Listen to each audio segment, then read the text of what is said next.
What's going on, everybody, and welcome to Lane's Man Cave. Today's video, I'm going to be doing a reaction to Barry McCockiner's top 50 NBA players of all time. This is the very first reaction video I've ever done, and I do plan on making my own list sometime this summer. I do have other videos planned first, like right now I am currently working on my season predictions for the WNBA. The NBA Finals are going to be coming up, so I'll have to do a preview and prediction for that, and an NBA mock draft. But after that, I'm going to start working on, or I may start working on my top 50 NBA players, because obviously I haven't made one of those since I started YouTube, or any all-time list for the NBA. I have done NFL, if you're an OG subscriber. So before I get into this, I've seen Barry McCockiner's videos a few times. He has some good takes, but there's a lot of stuff I disagree with.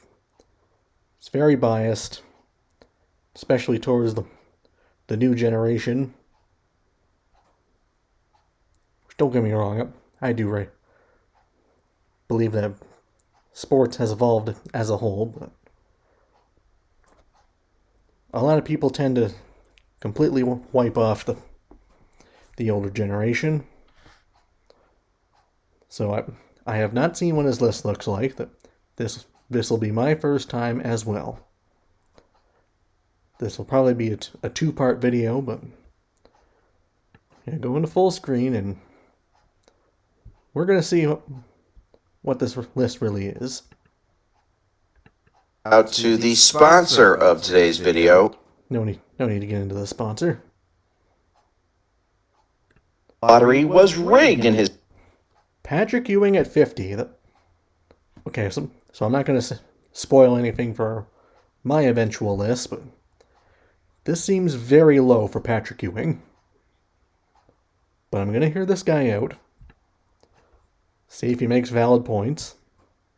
His favor. As I've mentioned before in some previous videos, Ewing obviously went on to have a great career, but not quite as all-time dominant as people might have expected. He still was an 11-time All-Star and a 7-time All-NBA player. He won Rookie of the Year in 1986, but he's always going to be mostly remembered as a bridesmaid to the Jordan Bulls. But he did have it. Yes, that may be true, but there's a lot of people that are bridesmaids to the Warriors dynasty, like James Harden, but that doesn't make him any worse as a player. We're not going to put Karl Malone lower because he could never beat Jordan. We're never going to put Charles Barkley lower. His chance in '94 with Jordan why playing discredit? baseball to get a ring, and he came up short, which is why he ranks this low, quote-unquote, is because he was not a great playoff performer. He was a playoff dropper, if you will. Number 49, Dominique. Yeah. This is already getting ridiculous. Dominique Wilkins was a human highlight reel, but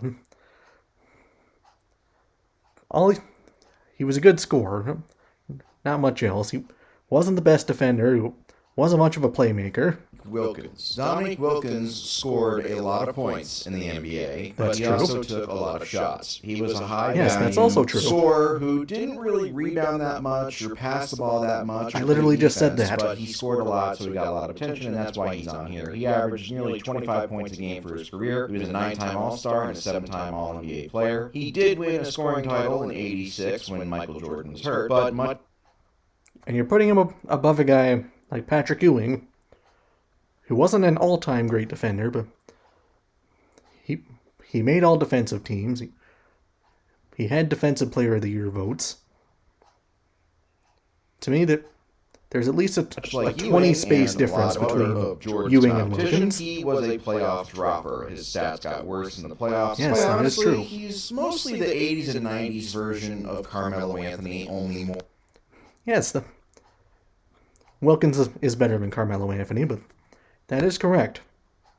more athletic. Number 48, Gear. No. Gary Payton is another guy that is not better than Patrick Ewing. Now, before I get started, I'm not a Patrick Ewing fan. I wasn't even alive when he played. But Gary Payton above Ewing is absolutely ridiculous. He was one of the best guard defenders, yes, but point guard is the least important position for defense, or least valuable, I should say. Obviously, defense gets you bonus points, but Gary Payton was not the offensive player he should have been. He was a good offensive player. He was a good scorer, a good playmaker. But he was just good. He wasn't great at those things. Payton was a slow starter and early on looked like a draft bust after being picked second overall in the 1990 draft. He was never a great shooter, but he was most known for his defense. And he even won the 1996 Defensive Player of the Year, which... Now, and to me, guards should never win Defensive Player of the Year because of what I just said earlier. Interior defense is far superior in terms of value than perimeter defense. Should have been an automatic invite for him to that's for guard another Jordan day. at the start of the 96 finals, but I guess George Karl had better ideas. He was the best player on some talented but choking-prone Sonics teams who will be remembered in history for losing to the 96 Bulls. But overall, Gary Payton, a 9-time All-Star, he did win a championship in 2006 as a role player on Miami. He was a 9-time All-NBA player. But again, and I keep saying this, and the stats support it, he was a guy who got worse in the postseason, which is why he isn't higher. Number 47, Ray Allen. Come on, man. Like, this isn't a bad spot for Allen, but if you saw Ray Allen play and you saw Patrick Ewing play, now this is not Patrick Ewing glaze, but neither Wilkins, Payton, or Ray Allen are higher than Ewing all time. They're just not. Ray Allen. It's kind of become a meme at this point with Ray Allen, where more people seem to remember him towards the end of his career when he joined the Celtics super team in 2008, and his earlier career where he was consistently putting up 22-plus points a game and leading the league in threes doesn't get talked about as much. Allen was a 10-time All-Star and a 2-time All-NBA player. Allen is always going to be most remembered, though, for his three-pointer at the end of Game 6 in the 2013 Finals. And although he wasn't a great all-around player, he was known as the greatest three-point shooter of all time before Steph Curry came around, and his statistics on clutch shots are amazing. But it should be taken into account that when he was in his prime, no teams where he was the best player ever really did anything outside of the 2001 Milwaukee Bucks. And that's why, in good conscience, I can't rank him. And Patrick Ewing made it to the finals as a first option. Higher. Number 46, Paul. Okay, yeah. Paul Pierce, I'm not going to say how high, but Paul Pierce. Pierce was the biggest Paul Pierce is another guy that of I would not have over Ray Ewing. Allen joining the Celtics in the summer of He is top 50. Before that, he was on track to have a career like Carmelo Anthony, a big scorer, not great efficiency, on teams that really didn't do anything in the postseason. And that's how you should look at his career. First 9 years, he was consistent All-Star and made a couple All-NBA teams, but his teams never went anywhere outside of a couple seasons in the postseason. And then after the trade, which created the Celtics' Big Three, he continued to make All-Star games with worse numbers, but he did get a championship and a Finals MVP out of it. Overall, he was a 10-time All-Star and made 4 All-NBA teams. He was a very good player for a long time, but never dominant. Personally, I never really felt scared to have to play against Paul Pierce's team. Number 4. Dude, you've never played in the NBA. Why would you even say shit like that? Clyde Drexler, it's not a bad start. I think he should be higher for sure. 45, Clyde Drexler. Much like a lot of players from the 80s and 90s, Clyde Drexler's legacy is almost a footnote in the story of Michael Jordan. And unfortunately for Drexler, he's always going to be most known for losing the 1992 finals to MJ and being outplayed by MJ after being compared somewhat to MJ as he finished second in MVP voting in 1992 behind MJ. And it is true, there were some similarities in their games. Clyde was a very talented player and sort of like a Diet Coke or RC Cola version of MJ, I guess. But he was not a great shooter, and his play in the postseason was inconsistent. However, he still did win a championship after being traded to the Houston Rockets with his old college teammate Hakeem Olajuwon in 1995. He made 5 All-NBA teams and was a 10-time All-Star, but he was never the first option on a championship team, and that does dock him some spots on this list. Number 44. Dude, you just docked down Clyde Drexler for never being the first option on a championship team. And then you put Damian Lillard here.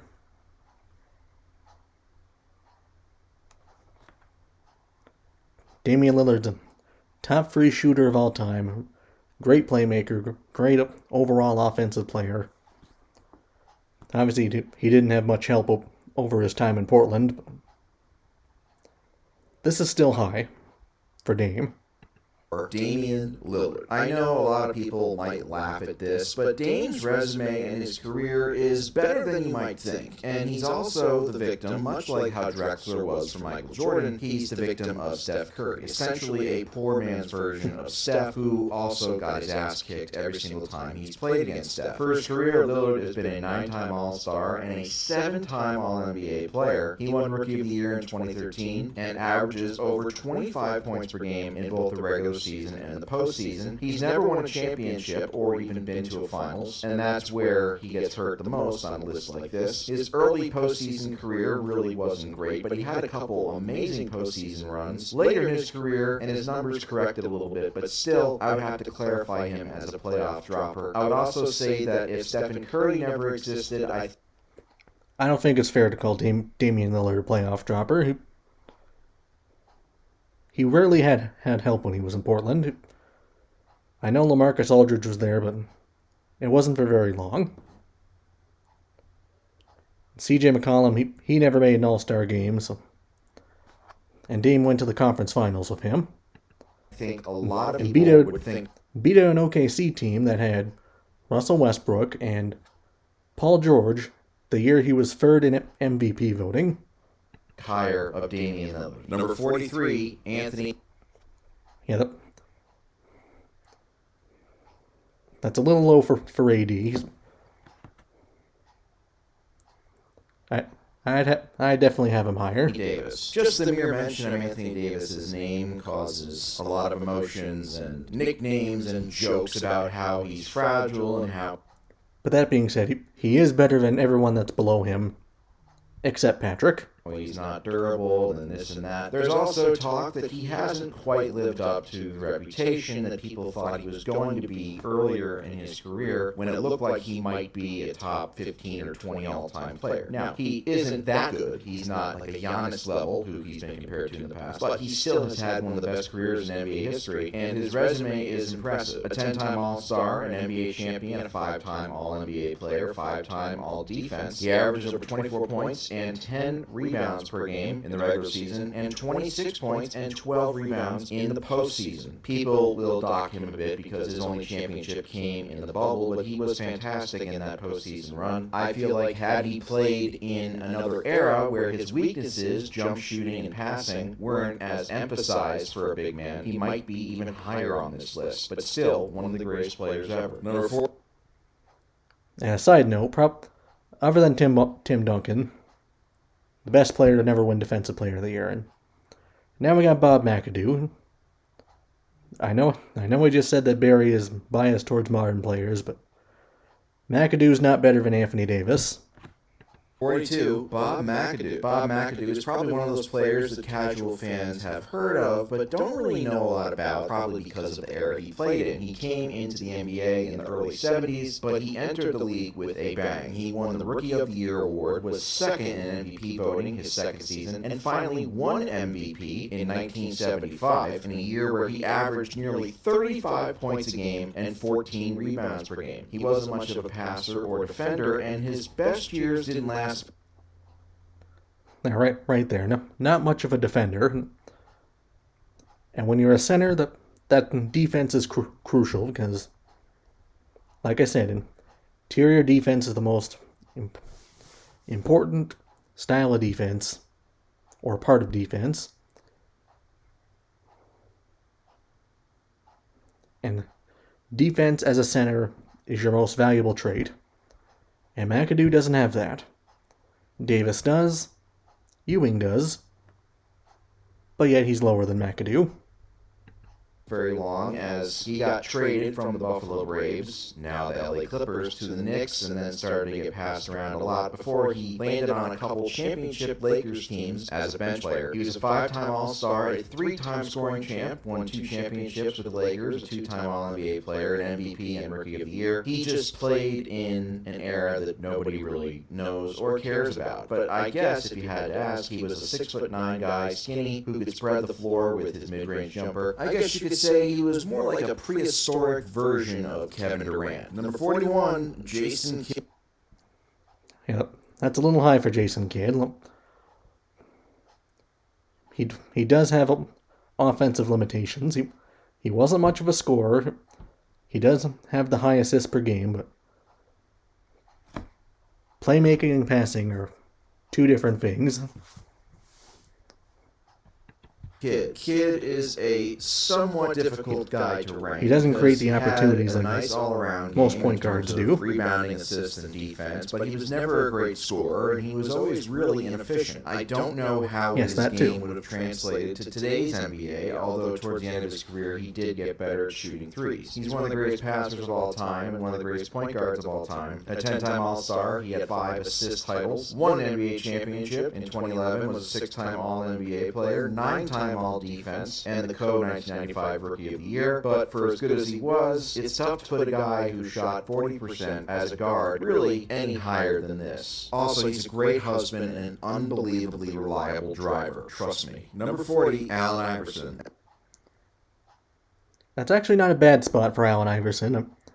I know a lot of people in the comment section, they think he's top 20, think he's better than James Harden. No, he's not. He's an all-time great scorer, or maybe not all-time great, because his efficiency was not good.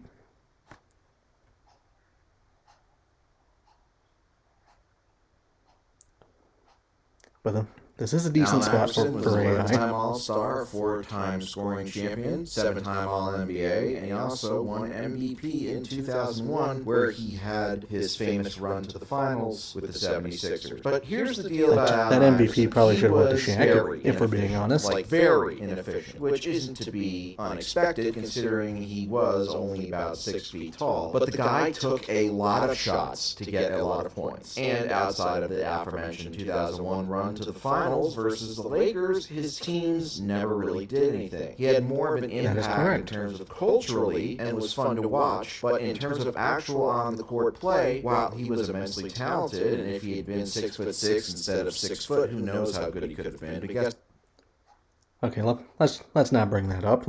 It's never going to happen. He wasn't 6'6". He was basically an inefficient ball hog who didn't really deserve his MVP, and that's why, despite all of his scoring yes, that's right. He did not deserve his MVP. Any higher. That's a conversation for 39. Dude, 39? No. No, no, no. No.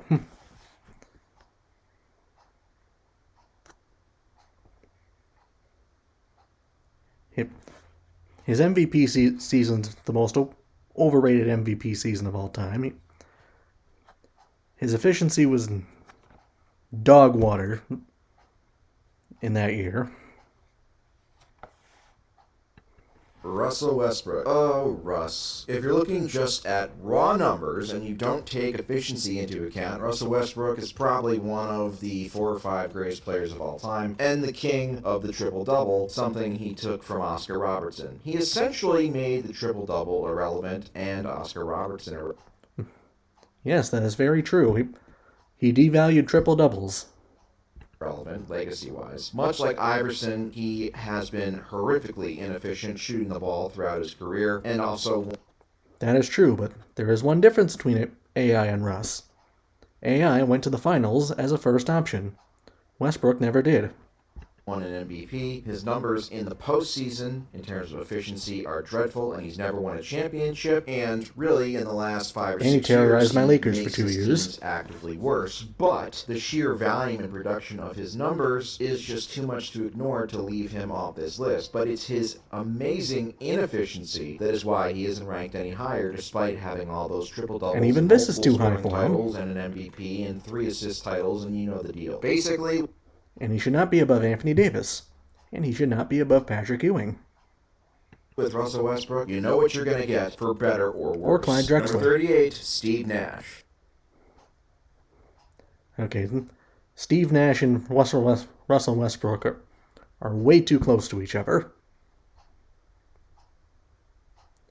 Also, he should be a little higher.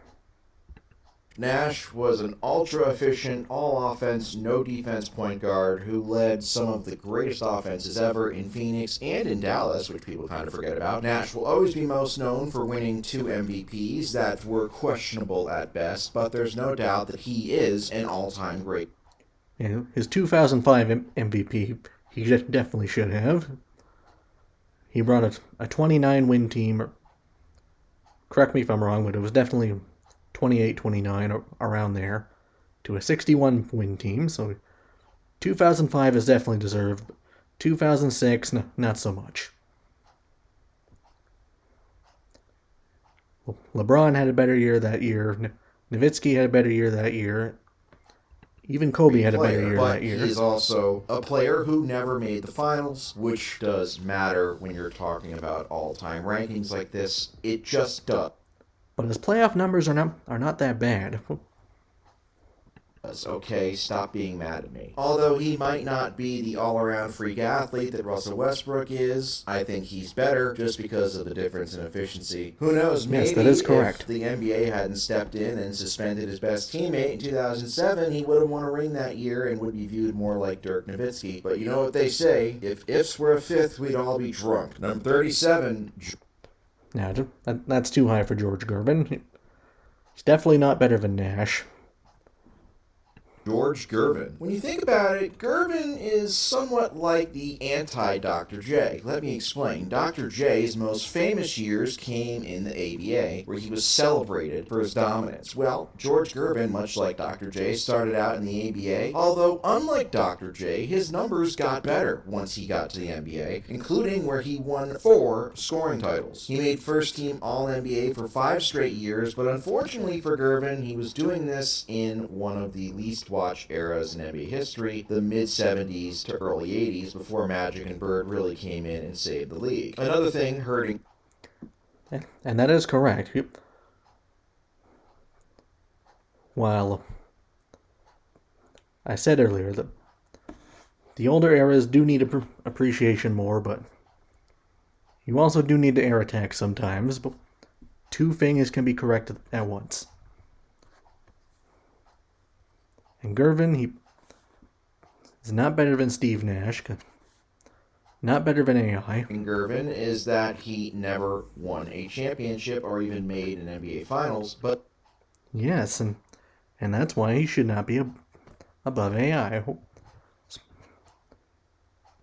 Now don't get me wrong, AI did have help, but it was still a better era than what Gervin played.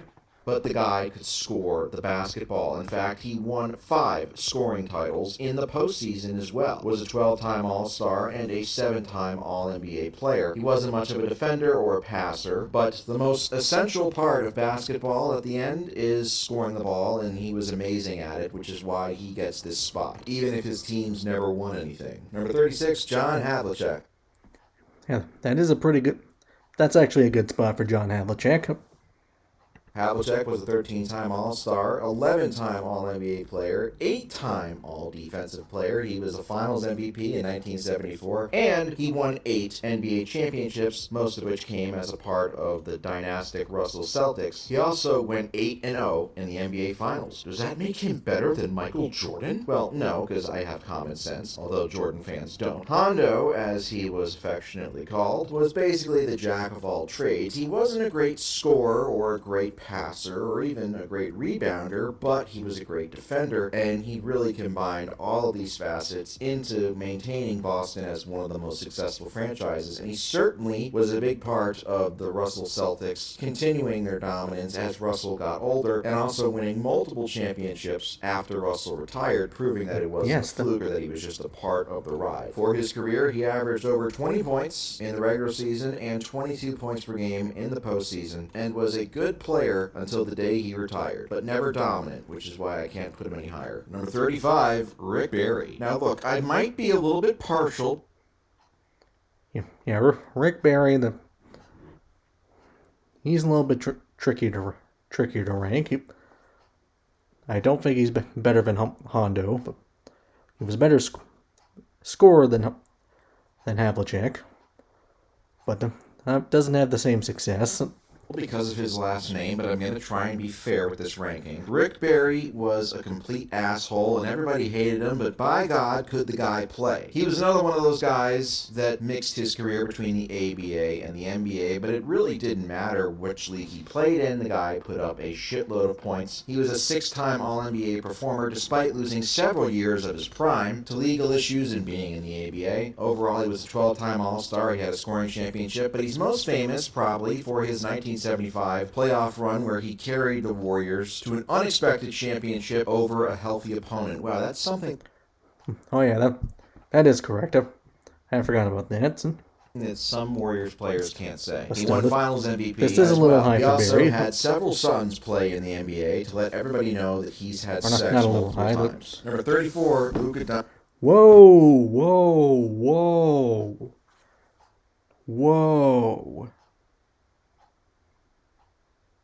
Now, if we're going off pure talent, then yes, Luka can be this high. Or he would be higher if we're going strictly off talent, but come on. He hasn't even played a full decade yet.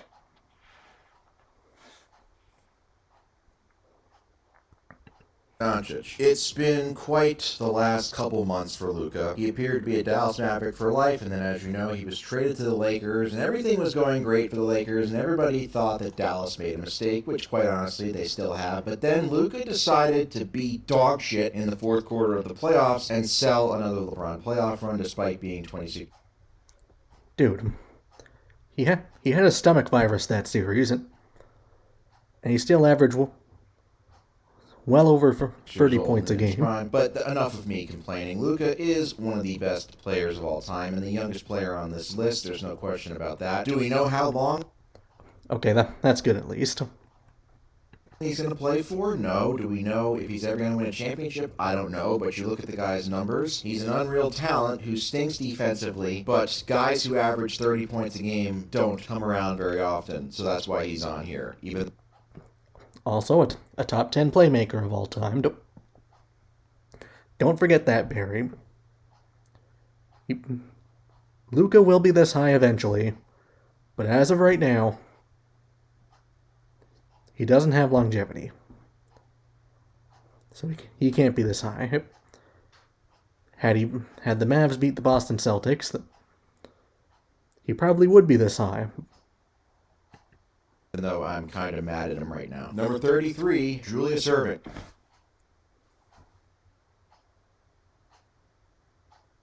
Way too low.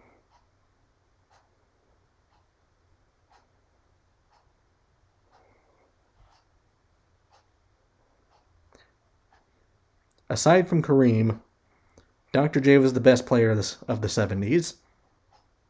Yes, most of it came from the ABA, but he did a lot in the NBA as well. He has an MVP or two. I don't remember.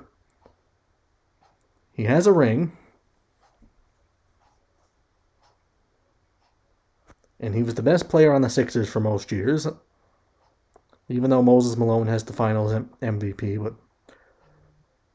Moses is a player that's very overrated. And a lot of people are probably questioning, oh my god, you have Dr. J ranked that low? And the reason is, yes, because I'm only looking at his NBA career, because let's be honest, the ABA was a glorified minor league. Yes, it had some great players and all.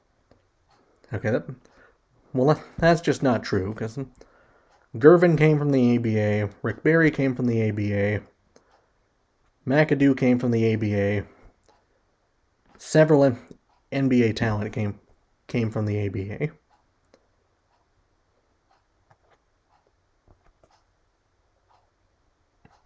Famers, but for the most part, nobody played defense. The stats were inflated, and there's no better example of this than Julius Erving, who is considered by many to be the greatest player in ABA history, and who transferred to the NBA smack dab in his prime, and his numbers.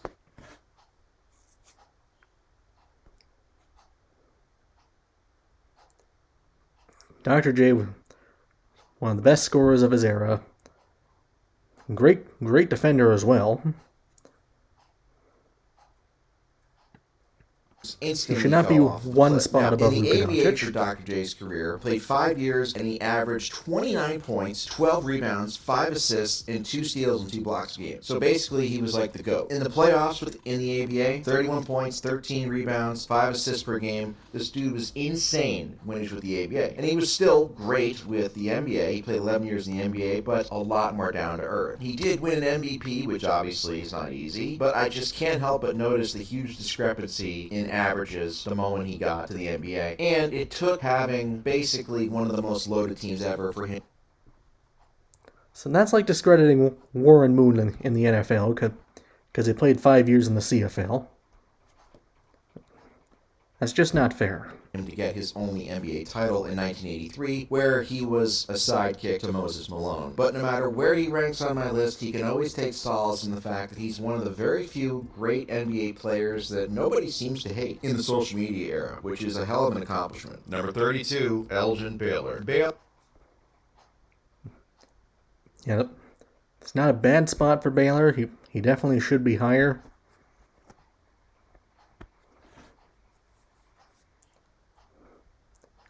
He never won a title, but he was a part of 3 title teams.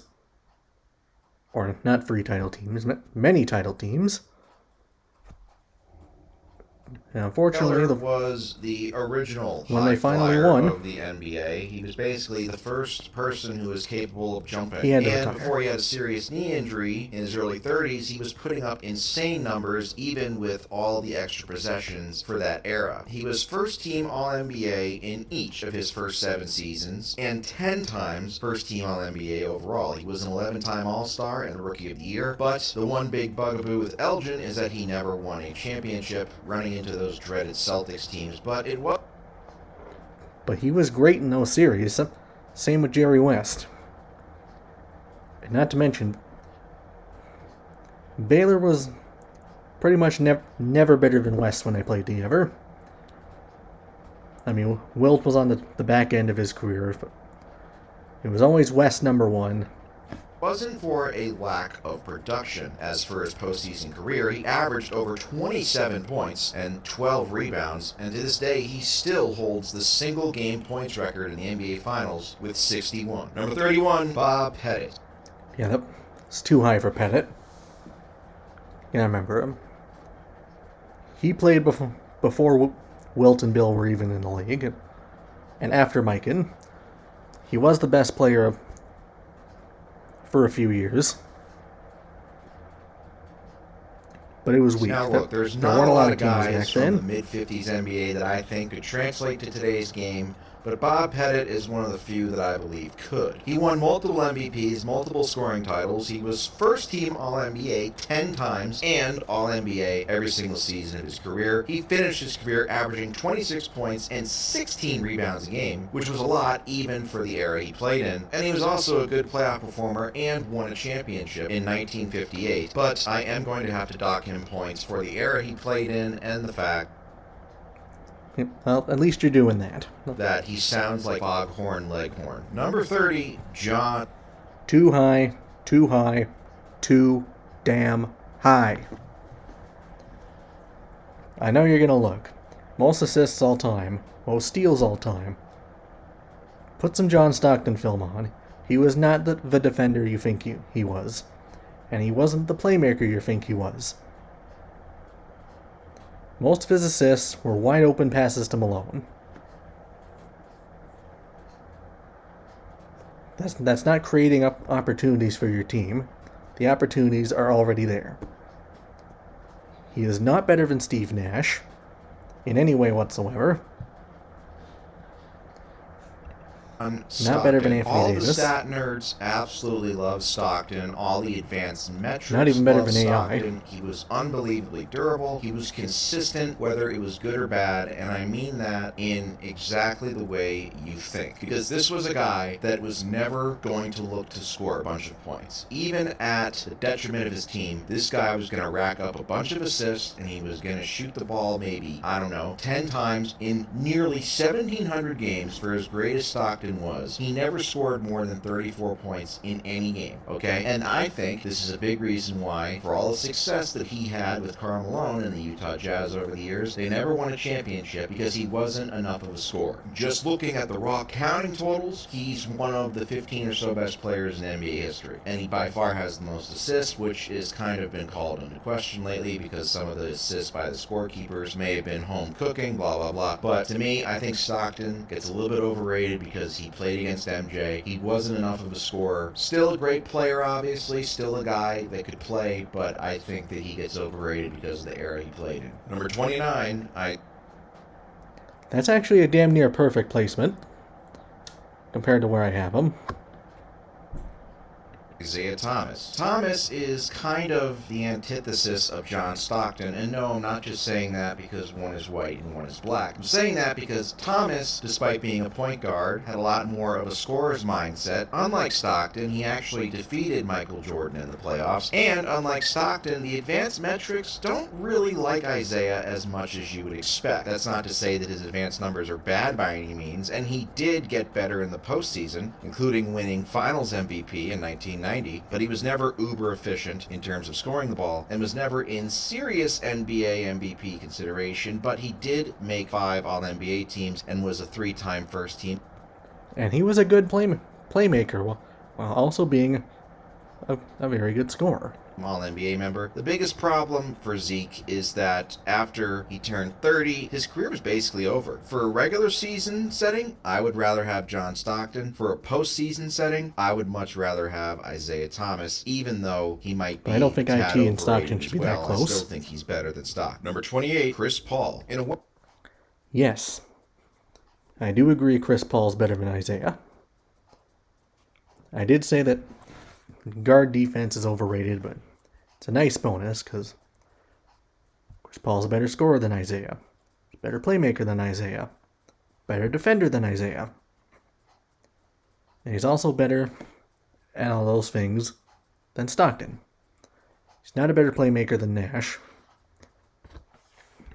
I think Chris Paul is kind of a combination of Isaiah and Stockton. He has Stockton's longevity, but he's a better scorer than Stockton. And when he was younger, at least, he had the same type of flashy game as Isaiah. And this is a good placement as well. Of course, as we know, the big bugaboo with Chris Paul is despite all he's accomplished and despite all of the great advanced stats and metrics that he has, he's never won a championship. He's been to one finals, but the playoffs, he's been a bit snake-bitten, and he just has not been able to get over the hump to get a ring, although, as I said, he came close to doing so in 2021. I don't know how history will remember Chris Paul. If you look just at the numbers, he's one of the 10 or so best players ever in terms of advanced metrics, but this is the reason why watching the games also matters as well. Whether or not you think he's overrated or dirty or underrated, him having the career he's had at 6 feet tall without being a freakish athlete is an unbelievable accomplishment. Number 27, Scottie Pippen.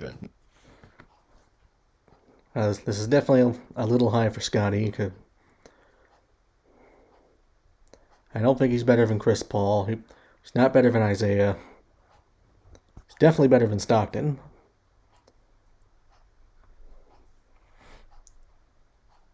I think he definitely needs to be dropped down a few spots. No matter what Pippen does, no matter what happens in his personal life, no matter if Michael Jordan's son is banging his ex-wife, Scottie Pippen will always be considered and looked at as the standard for sidekicks, which sounds like a diss at first, but in reality, it's an incredible accomplishment, especially for a guy who was traded on draft night in 1987 because teams weren't sure how good he would be. Pippen is really an interesting case because, depending on who you ask, he's either overrated or underrated. If you're a Jordan fan and you like to downplay the amount of support that he had, you'll say that Pippen was a good player that Jordan created, which I think is bullshit. If you're a Jordan hater or a LeBron fan or whatever, you'll say Pippen was the reason for Jordan's success and Jordan winning so much, which I think is overstating it. But I don't think it's a coincidence that all of Michael Jordan... I'm a LeBron fan, and he needs to be knocked down. All-time great defender, an above-average playmaker, even a good scorer, but he's high. A little high. Success came with Pippen at his side. Even though Pippen was never a great scorer, he was a 20-point scorer, he was an elite all-around player, one of the greatest defenders of all time. And this is something that I've said that you never really hear get talked about, that I think is important. The player best suited to guard Michael Jordan in his prime was on his team, and that was Scottie Pippen. 7-time All-Star, 6-time champion, 7-time All-NBA, 10-time All-Defense. One might even say that he was the Michael Jordan of sidekicks. Number 26, James Harden. Not a bad spot for Harden.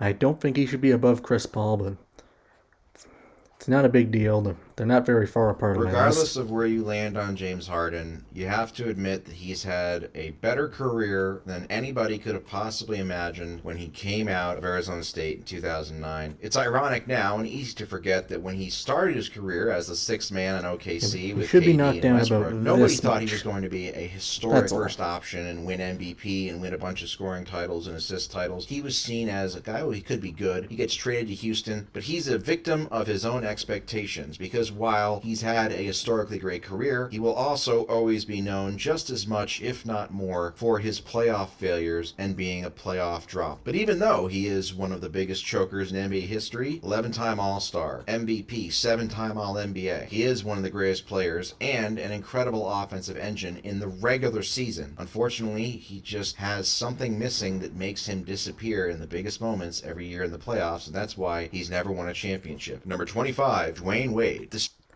Yep, that's too low for Dwayne Wade. Him and Harden should not be that close. Not in any way whatsoever. The playmaking gap for Harden, and the defensive gap for Wade. But there's also the playoff gap for Wade. Despite Harden having better regular season stats and efficiency and an MVP and even better longevity, the reason why he is not above Wade is the playoffs. And it seems as though for the last decade, we've all been waiting for Harden to just have that one playoff run where he cements his legacy as a champion, similar to what Wade had in 2006, and it just never happened. Much like Harden, Wade became better than anybody thought he was going to. As I said, he won his aforementioned Finals MVP in 2006, but I must say that as a LeBron fan, I do believe Wade gets a little bit overrated in terms of how much of a quote-unquote winner he was. When you really look at it, outside of the big 3 years in Miami with LeBron and Bosh, Wade had 2 deep playoff runs in 2005 and of course 06. After that, he never made another conference finals without LeBron. He was a great defensive player, a great shot blocker, but he also lived off of his name for most of the big 3 era and was not an elite player consistently after the... Okay, well, what were the Miami Heat doing between 07 and 2011 before LeBron and Bosh got there? Arguably, Dwayne Wade's peak season happened in that span. His 2009 season. The first year of the Big Three. With that being said, he still averaged 22 points, 5 rebounds, and 5 assists for his career, was a 13-time All-Star, a scoring champion, 8-time All-NBA, and did win 3 NBA championships. 25 sounds about right for Mr. Gabrielle Union. Number 24, David... That's too low for D-Rob. He doesn't have the playoff success as a first option, but he's a great scorer. One of the best defenders ever. And he did play in the era where Robinson. Oh, the greatest troop to ever play basketball. Oh, He was so hyped that despite being picked first overall, knowing that he would have to sit out 2 years for military service, the Spurs took him first overall anyway in 1987, and he lived up to the hype. He won an MVP, a Defensive Player of the Year, was a 10-time All-Star, 10-time All-NBA, Rookie of the Year, just an unbelievable freak athlete who was left-handed, and he also one of the most underrated players of all time. And 24 is too low. Also won 2 championships. So why is he not ranked even higher? Well, you see, there's those pesky playoffs at work. For all of David Robinson's gifts and athletic ability, he was not a great playoff performer for a guy as good as he was in the regular season, and the drop-off is noticeable. It's very Harden-esque. That's not to say that he was bad in the playoffs, but he didn't win anything until Tim Duncan got drafted to his team, and let's just be real, Duncan saved Robinson from being known as one of the best players ever to never win a championship. And Jerry West was that to Wilt Chamberlain. Why do we not discredit Wilt Chamberlain for that reason? Phenomenal player, one of the greatest players ever, but he was just not a great big game player, and that matters. Number 23, Karl Malone. Yeah, Malone's not better than D-Rob. The placement's good. I'm not saying it's not, but D-Rob is just so much better than Malone. The defensive gap is huge.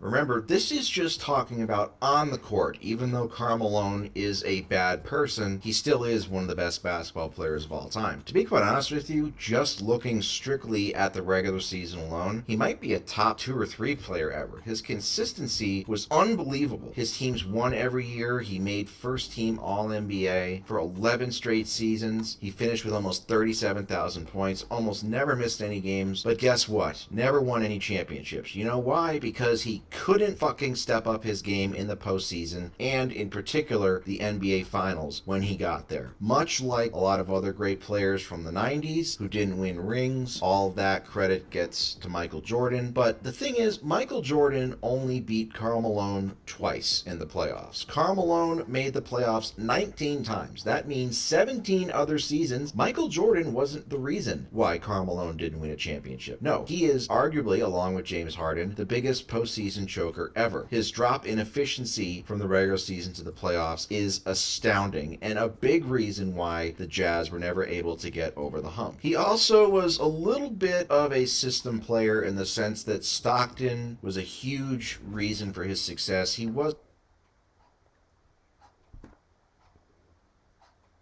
That's not a good argument, because you can say that exact same thing towards John Stockton.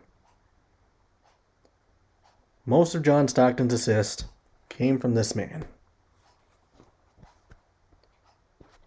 And we'll never know what Karl Malone would have been had he never played with John Stockton, so why even bring it up? Wasn't really a self-creator. A lot of high percentage amount of his shots were assisted, so who knows? I mean, there's a lot of shit there, but basically, he just wasn't good in the playoffs relative to his regular season performance, and that's why he didn't get it done. I would say it's a shame that he never won a championship, but to be honest with you, I'm glad he doesn't have one. Number 22, Too high for Moses. For one, he's not the better Malone. For two, he's not better than David Robinson. Malone was a great player, great scorer, one of the best rebounders of all time, and while he does have an all-defensive appearance, he wasn't a great defender as a center should be.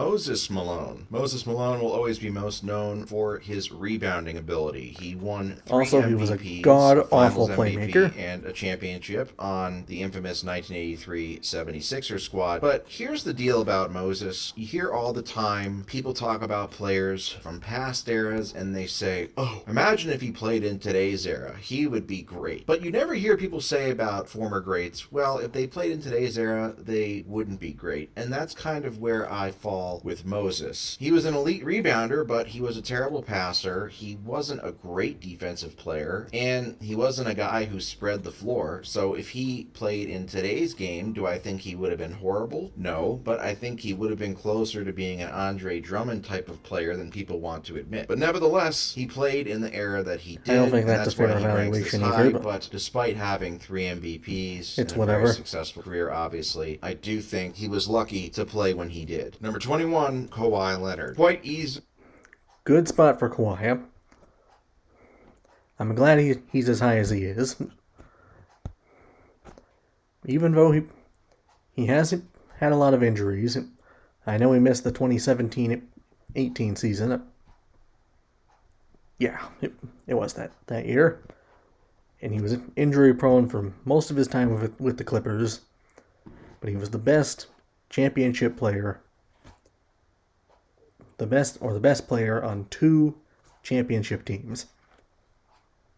Easily the most puzzling career and the hardest career to rank. The peaks were insane, but there weren't very many of them. The resume looks great. 2-time champion, 6-time All-NBA, 7-time All-Defense, 2-time Finals MVP, 2-time Defensive Player of the Year. His metrics, especially in the postseason, are incredible, and he improved greatly as his career went on, but he's always been insanely injury prone. He doesn't even have 15,000 career points yet, despite being drafted in 2011. His first Finals MVP in ring came as a role player on a loaded Spurs team, and he'll always have the I don't think that Spurs team was entirely loaded. Duncan was old. He was still averaging a double-double, but 12 and 10, is that really threading the needle or moving the needle? Like Parker was old, Ginobili was old. None of those guys were stars by that championship. Plus, he had to go up against prime LeBron that series. Magical 2019 run with Toronto, which has basically cemented his legacy, but it's always difficult to rank Kawhi. At his best, when he was healthy, which wasn't very often, he's one of the best players ever. Highly efficient scorer, good rebounder, not a great passer, but a good, respectable enough passer, an elite defender, but he just wasn't healthy enough to rank higher, even though, theoretically, in a sense, he was almost the perfect player when healthy. Almost. If I had to compare his career to somebody else, I'd say he's kind of like the Kurt Warner of the NBA. Number 20, Charles Barkley. Charles Barkley's not better than Kawhi. Absolutely not. The only thing that Chuck does better than Kawhi is rebound. That's literally it. I don't think Barkley is better than Malone either.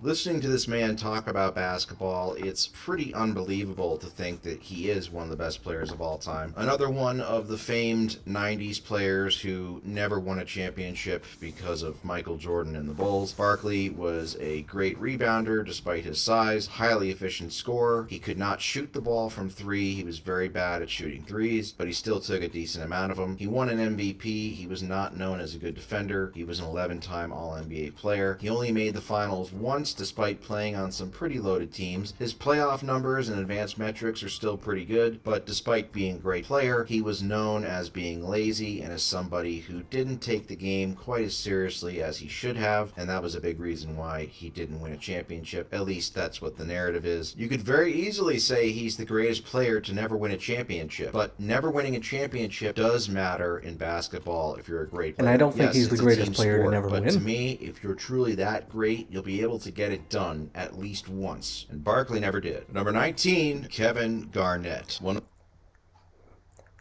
Yeah. KG and Barkley should not be that close, and KG and Moses should not be that close. KG and Carl should also not be that close.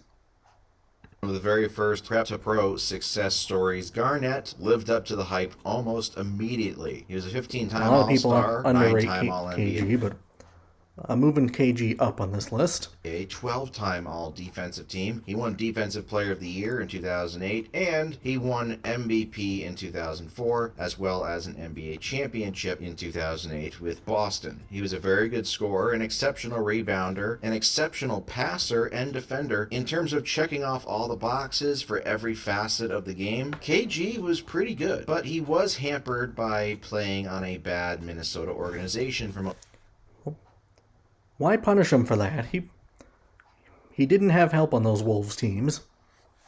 most of his prime, which eventually led to him asking out and going to Boston while he still had some talent left. I will say, though, despite not being in a great situation, Garnett was not the best postseason player, or at least as good as he could have been. Perhaps if he had played in today's era, a lot of the long twos that he took would have turned into threes, and his efficiency would be even better than it was, but he just was not a great playoff player, and that's why you see him get compared to Tim Duncan a lot. People say if they had switched places, he would have won championship.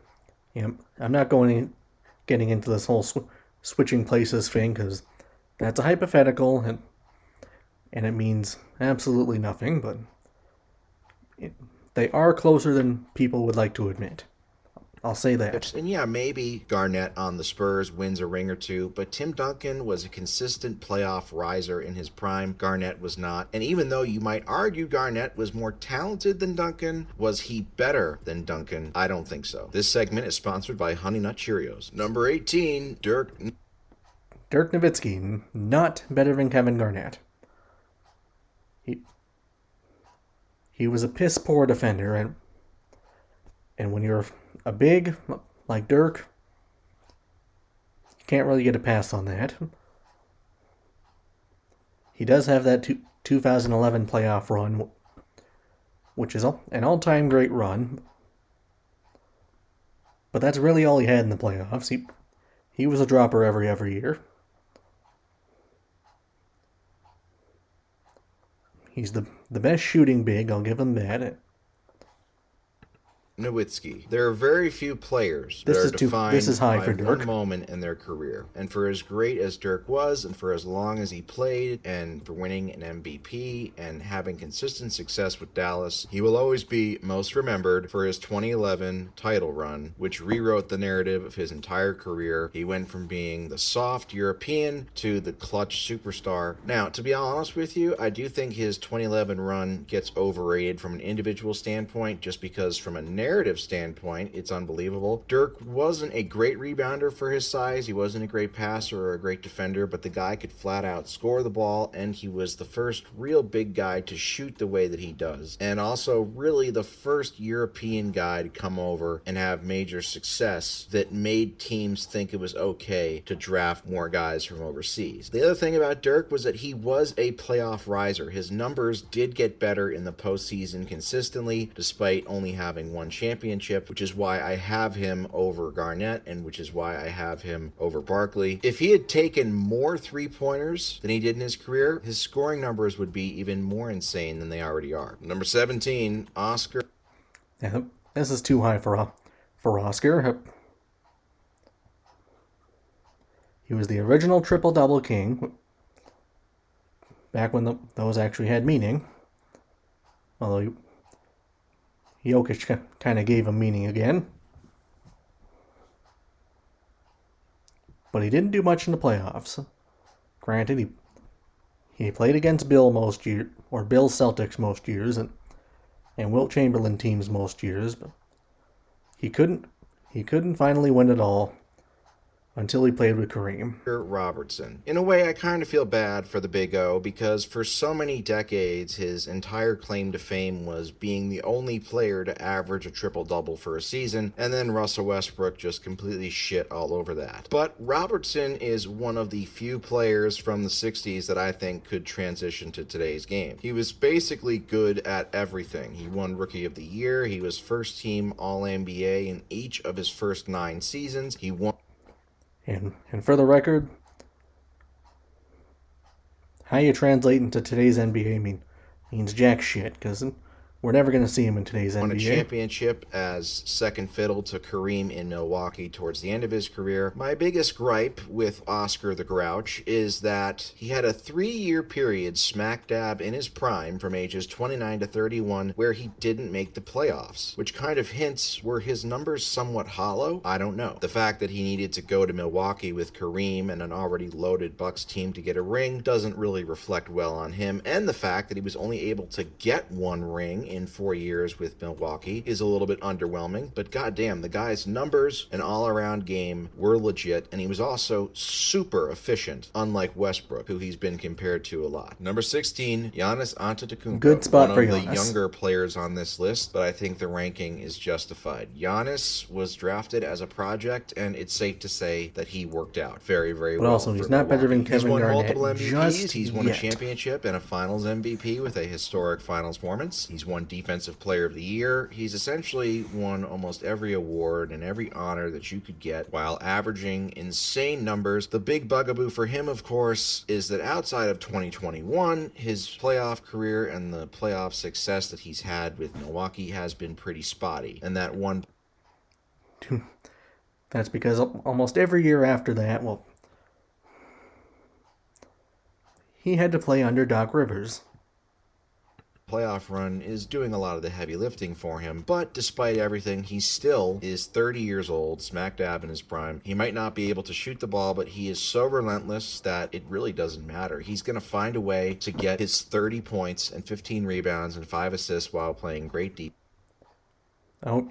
Oh, he gets more assists than that nowadays. I don't know what the immediate future holds for Giannis or Took a whether or not he'll huge stay leap as a in playmaker Milwaukee. these It past feels few like years. his talents are being wasted, but people said that before, and he stayed in Milwaukee, and it turned out okay for him. Who knows? But either way, he's one of the greatest players Free of all Giannis, time. man. That Free is Giannis. undeniable. Number 15, Jerry West. Good We spot all for know Jerry West. I like has it. the logo. He has a shitload of nicknames. It's kind of ironic that despite being the most famous logo, maybe in the world, at least in the world of sports, he has never made a single penny from the NBA using him as the logo because the NBA has never explicitly stated that they used his likeness as the logo. Otherwise, I would have had to have paid him a shitload of money. But either way, that's not really important. What is important is that Jerry West was an unbelievable scorer, just a guy that was good at everything. He led the league in scoring. He led the league in assists one year. He was a playoff riser. He is still the only player to win Finals MVP in a losing effort, for what it's worth. Definitely one of the You talk most about underrated Jerry West players is of all basically, time. for better or worse, his most defining thing as a player is that he made 9 finals and lost 8 of them. But it wasn't because his production dropped. It went up. So I think for my money, Jerry West might be the most unluckiest player in NBA history among all the great players. He could very easily, he's a couple possessions here or two away from having 4 or 5 rings. But, you know, the game is the game. And I'm still kind of haunted by the sex scene that his character had on the Showtime Lakers show a couple years ago. That kind of is burned in my brain, which I don't like. And I'm sorry for burning it into your brain now. Number 14, Bill Russell. Ooh, I'm surprised he has him that low. I like it. Oh boy, where do I begin with Bill Russell? The resume obviously is infallible. 11 rings, 5 MVPs, all that shit. I understand the resume is insane, but this is why I always differentiate between resume and the actual player. Russell obviously played in the 50s and 60s. I didn't watch him play consistently. The numbers suggest that he's the greatest defensive player of all time. I think that is worth something. At the same time, in the NBA, to me, good offense beats good defense, and offensively, despite the advantages he had athletically for his era, aka he played with a lot of white guys, is he was not efficient shooting the ball. He was not a great scorer. He was a good passer, but he basically was a defender and a rebound. I don't know how his game would translate to today's NBA, and to me that does matter. For some people, I know it doesn't matter, but for me that does matter. It does not matter. People have no problem discrediting guys like a George Mikan or a Wilt Chamberlain, and I don't see why Bill Russell should be exempt from that. So his resume says that he's a surefire surefire top 5 player of all time. I don't have him that high, obviously, but definitely still, not top to five. be the greatest defensive player that. of all time, I do think there is some value in that. So that's why he lands here. Number 13, Kevin Durant. Probably the single most difficult player I think it's a little harsh to have KD over Bill. Because from a talent perspective, maybe top 5 all time. It's not the worst thing I've heard. Handle and score 30 points with hyper efficiency. In terms of resume, 2 Finals MVPs, 2 rings, an MVP, bunch of scoring titles. For like, the resume is there, the talent is there, and yet because of some unbelievably specific and unique circumstances, aka him going to Golden State, I don't know how to judge him. I don't know how to rank him. I think in a pure, like if you're talking about, if you're at the blacktop and you're talking about, all right, let's pick the best players one by one, he obviously goes higher than 13. But at the same time, it's like, well, the way his career unfolded, I don't really know how to square it, because I feel like he should have been more successful. He should have had more championships without the Warriors. He's a lot like Aaron Rodgers to me, where the talent is historic and they won a championship and they have a championship MVP, but for whatever reason, they just didn't win as much as their talent warrants. And so that's why, despite Durant being one of the best players I've ever seen, I have to put him at number 13. Number 12, Wilt Chamberlain. Famous sex haver. Wilt Chamberlain is number 12 on my list. Now, I want to point out we are at the point of the top 12 players ever, which is the previous video I did. So at this point, it's a lot of the same players. I've rearranged a couple players. I haven't watched that video in a very long time. So a lot of the dialogue is going to be similar to what I already did. Just a heads up with my previous video, because a lot of these guys, but he did make a top 5 all time fairly recently. Wilt is one of those guys. Big story with Wilt. Amazing numbers, historic numbers, GOAT numbers. Just from raw stats, regular season, he's the greatest player of all time if you don't have any context involved. The big bugaboo again with him, didn't win enough in the postseason, was a playoff dropper. Even though he still had really good playoff numbers, he only won 2 championships. And the biggest takeaway from Wilt is, despite his freakish advantage, Wilt is probably the greatest athlete in the history of the NBA. Despite his freakish advantage, he only won 2 championships. And every single year of his career where he made the playoff, his scoring averages dropped. So he was a playoff dropper. That's why he's at number 12. I think he could obviously be very effective in this era. He had the athleticism to be effective in this era, but the guy was a fucking basket case. And that's why I can't rank him any higher, despite the statistical dominance that he has. Number 11, Tim Duncan. Ooh. Definitely a controversial one, but if Wilt was like I said, about stats, not the worst thing I've ever Duncan heard. was about consistency and winning and playing within a system. I've always struggled to rank Duncan because although he's unquestionably a great player, there's a couple things with him. I feel like his raw numbers statistically, at least offensively, are at least among top 12 players ever. He has arguably the worst numbers offensively of any player. And I do agree in the with top that. 12, but he was an unbelievable defensive player till the day he retired, which is rare. He was never a bad player, except maybe towards the end of maybe at the very end of his final season, he finally became a bad player and washed up, but he was always good. The first half of his career was about as good as you could expect. The numbers were great, but he kind of load managed for the second half of his career, and he also benefited, I think, from a great system. The Spurs drafted well. He went to a team that had David Robinson. I think he was very lucky amongst all the first overall picks ever. He went to probably one of the best situations ever, and then he took the mantle and he carried it, and then he got Parker and Ginobili, and then at the very end he got Kawhi for that final championship. He was consistent, very good offensively, not dominant offensively, and that's why I can't really have him higher than 11, but defensively he was amazing, and I don't have him at 11. Usually the biggest reason why the Spurs were winning 50 games and championships I do agree with that point. in the 2000s every single wasn't year, dominant almost offensively. every single year. Number 10, Kobe Bryant.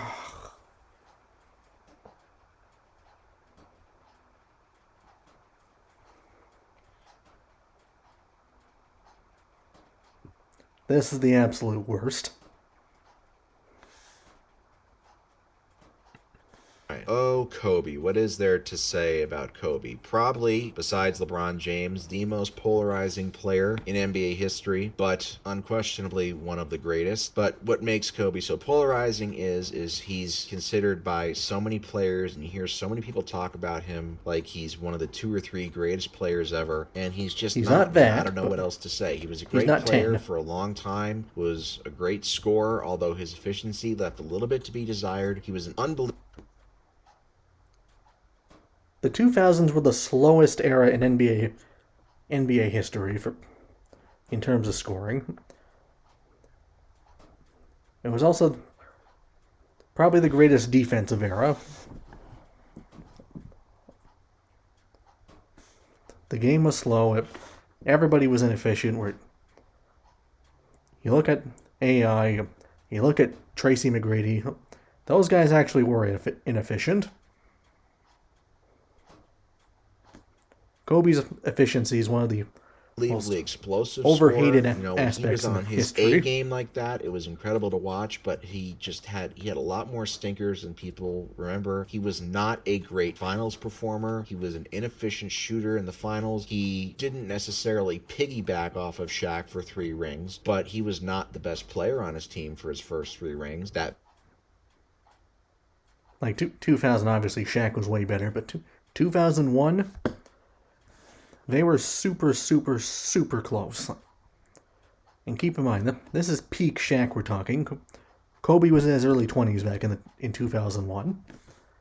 And the fact that they were that close as players already, that matters to me. He wasn't good in the fourth quarter in either of his last 2 championship wins, but he gets all the credit for those anyway. I think he's overrated. I think despite his incredible resume and numbers, I don't think that he is anywhere near the top 3, and it might not seem like a big difference, the top 10 and the top 3. And he's not 3, top but to me 3. it is. That's why I think he deserves to land at number 10. I haven't really changed my stance on him. Great player, but overrated, and his fan base is terrible. Number 9, Hakeem Olajuwon.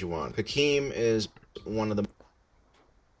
Now, I do agree that Hakeem is easily a top 10 player, and easily better than Tim Duncan. most beloved players in a similar way to like Dirk Nowitzki But even and that's a Tim little low. Duncan and Dr. J, one of the very rare great players that nobody seems to hate. Now, of course, you might root against them if they're on the other team, but they're just somebody that nobody hates. I never see anybody have any hatred about Hakeem. In my previous rankings video, I had him a couple spots higher than I do on this one. Particularly, I had him ahead of Shaq, if I remember correctly. Well, that's but not true. The more I thought about it, I decided that I had to give Shaq the edge over Hakeem. Hakeem was obviously an amazing defender. He was a great rebounder. His post moves are the stuff of legend. He was an incredible playoff riser.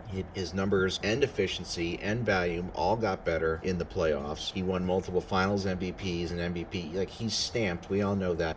But I just felt like for as great of a player as he was, I was surprised that his teams didn't have more success in his prime years. He had a lot of first round exits. He had a year where he missed the playoffs, and then he kind of had this second prime. But to me, I think, and people are like, well, who cares about that? He still won 2 championships. I'm like, yes, I understand that. But I feel like when you're ranking these players, if you really want to give an honest ranking, I think everything matters. That's the standard. I think that it's interesting because his numbers got better in the playoffs, and yet I feel like his teams maybe underachieved in terms of winning in the postseason for how good of a player he was. Not completely dissimilar to Giannis in a way. But I mean, look, all that aside, the biggest thing that you can say about Hakeem, and the biggest thing that nobody can argue with, and the biggest testament to his greatness, is that the Rockets selected him before Michael Jordan, and nobody gives them shit for it. End of discussion. Number 8, Larry Bird. Larry Bird Good spot is for an Bird, interesting although case study in the difference between I think Hakeem's better than reality Bird. and legend. You hear so many stories about Bird. There's But I a won't lot of fuss about it. propaganda that he has about him being just a killer in the clutch, and he has all the good superlatives, and all the media, they all love Larry Bird and they juice him up, and most of it is warranted. He was an unbelievable player, particularly in his prime when he won 3 straight MVPs, and he had a couple more seasons, honestly, that might have been even better than his MVP seasons, but he didn't have a super long peak or prime. But the biggest thing for me is, despite all of Larry Bird's abilities, obviously a great shooter, could score, elite free throw shooter, great rebounder, amazing passer. Biggest thing for me is he had a disappointing playoff career. There's no other way that I can really point it out other than that, is that his playoff career, he had 2 great playoff runs, in my opinion, 1984 and 1986, and those were unironically or unsurprisingly the 2 years he won his 2 finals MVPs, and he also won a 3rd ring early in his career, but he lost out on finals MVP to Cedric Maxwell. You could also say say 1987 was a great run when he carried them to the finals versus the Lakers and lost. But it's surprising how underwhelming his numbers are in the playoffs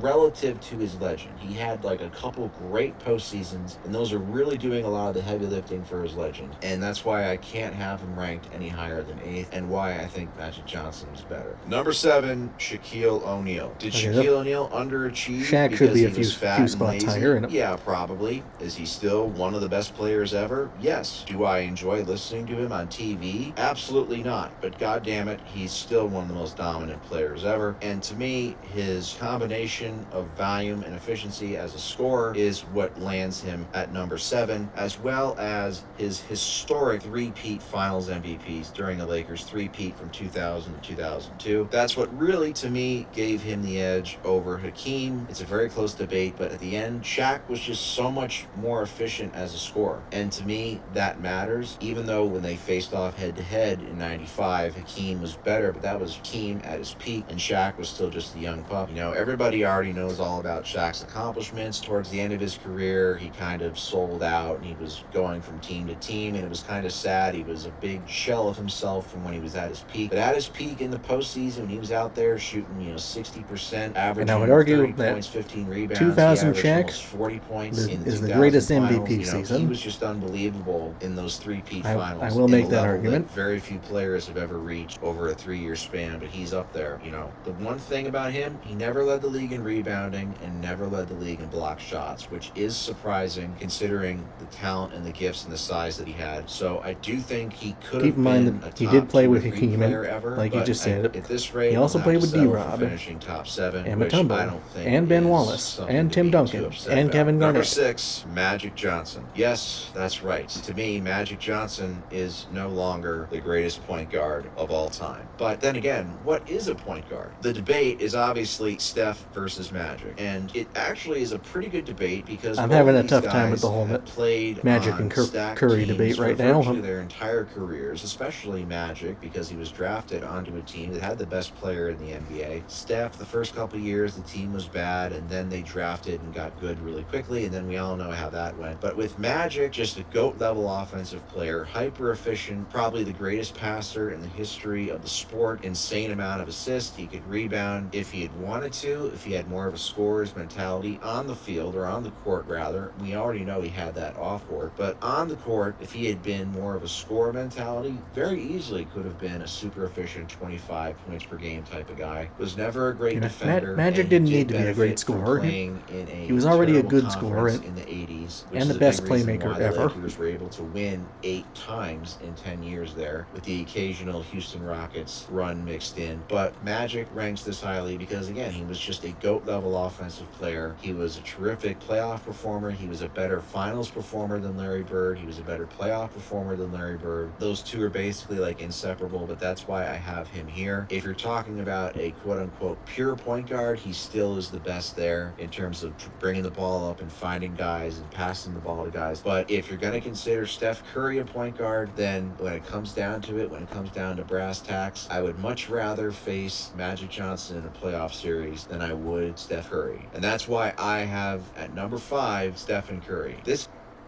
Now, I don't think Curry's at number 5 or right now. He's a pretty tough player to rank right now. Staple for top 10, obviously, but top 5 is a little bit too high. Obviously, in no universe should he be above Kobe, but obviously the start of his career, he had the ankle injuries, didn't make his first All-Star game till he was 24, I think, but he made up for lost time. That's the important thing. And his longevity's looking great.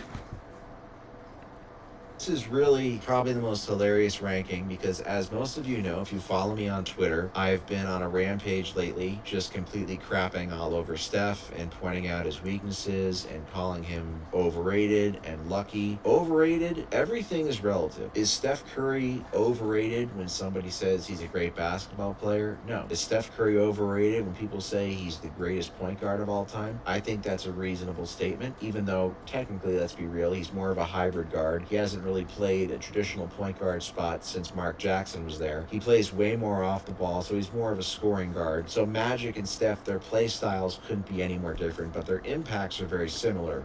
But to me, I just feel like it's Steph, despite everything I say about him, the reason he's this high is because the most fundamental part of the sport of basketball is being able to take the ball and put it into I'm definitely the hoop. going back and forth between Curry and Magic right now. Distances at a more precise level than anybody we've ever seen. And if you leave him open and you don't distort your defense to try and stop him, he will score 45 or 50 points a game just off of three. He has that ability. There's nobody else like that. Now, my annoyance is that I feel like he's gotten insanely lucky, which he has. He got insanely lucky with Kyrie being hurt in 2015. He was insanely lucky to be drafted to a team that drafted Clay and Draymond in 3-year span to give him some support. He's extremely lucky that his early career injuries forced him to sign a contract that undersold how good he was, which freed up more cap space down the line for him to sign Kevin Durant after he blew a 3-1 lead in the NBA Finals. He was lucky to get Kevin Durant with an already loaded team. Fast forward, he was lucky with opponent injuries in 2022, and as we speak, playoffs are going on. He's getting lucky with random-ass performances by Pajemski and Buddy Hield. Everything that can bend this guy's way almost always bends his way. I haven't even mentioned the Kawhi injury or the CP3 injury, whatever. And I'll just say this about Steph. The biggest thing about Steph and his biggest weakness, for all of his greatness, he's prone to turnovers as a passer, but his biggest weakness is he is not clutch when his team is losing in the fourth quarter. He is not. Every single time I try to say this or bring it up, I get just completely he's definitely gotten more clutch now. Cult, and it's been this way for years, and people have been trying to that's say, a lot of hey, last it's time not to make true, up. blah, blah, blah, but I say, fuck you. It is true. He's an unbelievable front runner. He's the greatest front runner in the history of the league. If he has a comfortable lead, 7-8+ point lead in the fourth quarter, Steph is your guy. He's going to blow the game open. But if you're losing in the fourth quarter, Steph, his efficiency completely falls off of a tank, and that matters to me.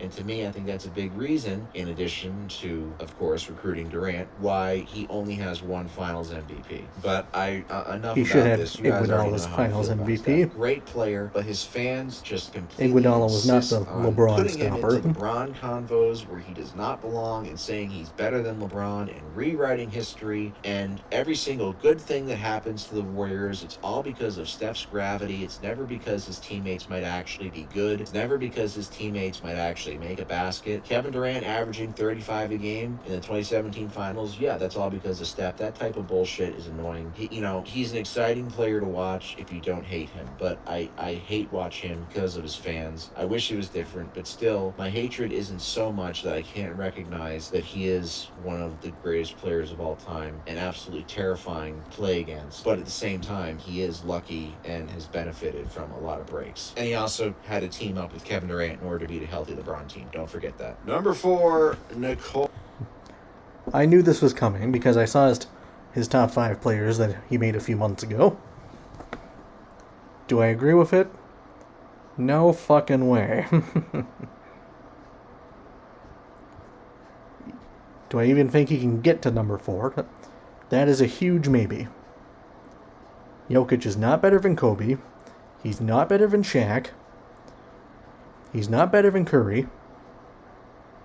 He's not better than Magic. He's not better than Hakeem. Bird, well, obviously Bird's better. But Jokic, yes, great scorer. The best passing big man of all time. But his defense, that hurts his ranking. Like I said earlier, defense is the most important aspect for a center. And Jokic is a negative defender. And for that, he may never get this high. Do I think he can be top 10? Absolutely.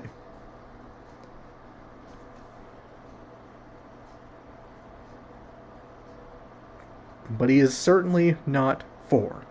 Nikola Jokic. I can hear the gasping and the ahs and the oohing right now. This is And that was probably my earned. most controversial ranking. Let's start off with the negatives. He's not a good defender. The advanced metrics Yes. overrate him defensively. I completely agree. He has had one great run, which was in 2023, and he got lucky by having to face a play-in team in the finals. With all that said, he is arguably the most complete offensive player ever. This guy is a different animal. He will give you 30, 15, and 10 on super efficiency consistently. His bad games are historic MVP numbers. It's unbelievable the amount of production this guy churns out every single game, all while possibly being one of the best passers. Not possibly, he is one of the best passers in NBA history, but it's his finishing ability in the paint that is unlike anything I've ever seen before, outside of maybe LeBron or a Zion Williamson, is that just almost like they have the ball. You said on a Zion magnet, Williamson and not every Shaq? time he shoots, it goes in. Or Wilt? If he's anywhere within 8 feet of the paint, and that's insane to think about. But he is just a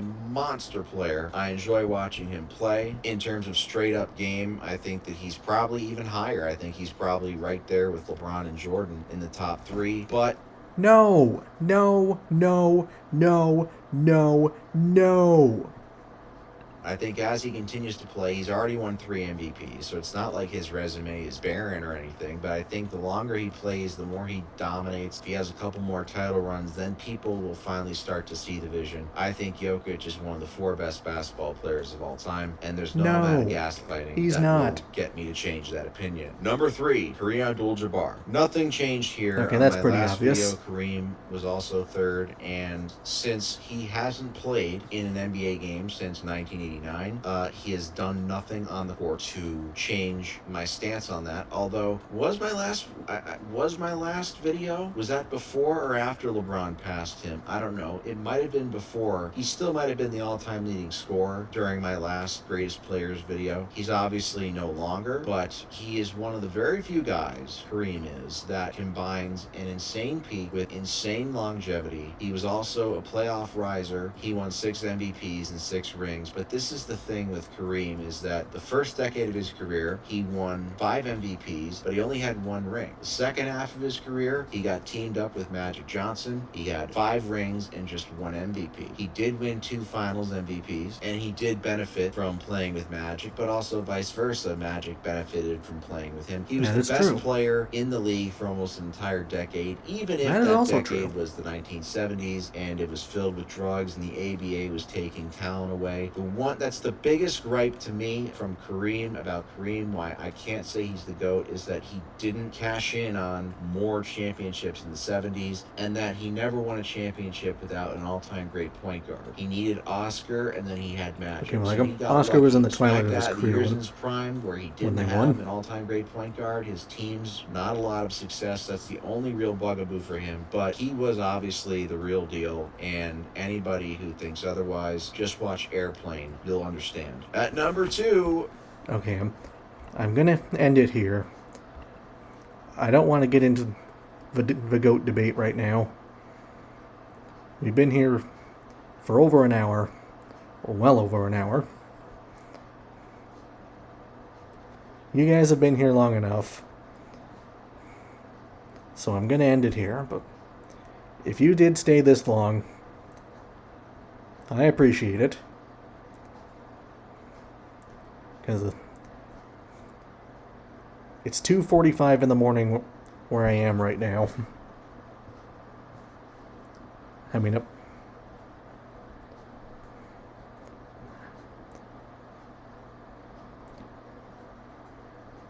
what's the word I'm looking for? I'm an insomniac, yeah.